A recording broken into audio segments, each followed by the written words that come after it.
Bon les filles, il faut qu'on parle. Qui n'a jamais eu de blessure ou de douleur en portant des soutiens-gorge de ville? Moi j'ai une idée, c'est de les abandonner et d'adopter la brassière de sport.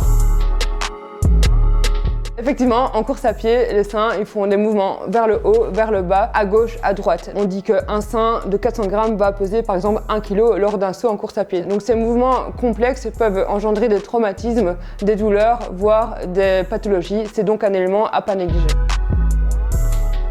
Pour ce faire, il existe des brassières de sport et des soutiens-gorge de sport. Ces brassières ou ces soutiens-gorge vont donc limiter les mouvements de la poitrine tout en restant confortables. Lorsqu'on court 1 ou 2 km, ce genre de douleur, on peut les supporter, mais 5 km, 10, 15, 20 km correspond aussi à des heures de course à pied, ça peut devenir une véritable souffrance, une véritable torture.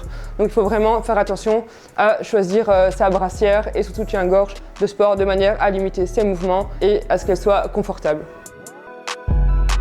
Pour savoir si c'est la bonne brassière, il y a 4 points à vérifier. Le premier point à vérifier, c'est si l'intersection des bretelles se retrouve bien au milieu du dos, entre les omoplates. Le deuxième point à vérifier, c'est si les bonnets sont ajustés. Donc cela, on va le voir au fait que les seins ne débordent pas ni sur le côté ni sur le haut. Si ça déborde, ça veut dire que c'est le mauvais bonnet et qu'il faut en prendre un au-dessus. La troisième chose, donc ça va être au niveau des armatures, on va parler plutôt d'élastique, c'est vérifier s'il n'y a pas donc de plis à ce niveau-là, de manière à pas occasionner des blessures, des lésions qui peuvent être super douloureuses et désagréables. Et la dernière chose, le quatrième point à vérifier, c'est si les bretelles sont bien ajustées. Donc il faut vérifier si celle-ci ne laisse pas de traces au niveau des épaules ou des clavicules. Si c'est le cas, ça veut dire que la brassière elle est trop petite et qu'il faut en prendre une plus grande.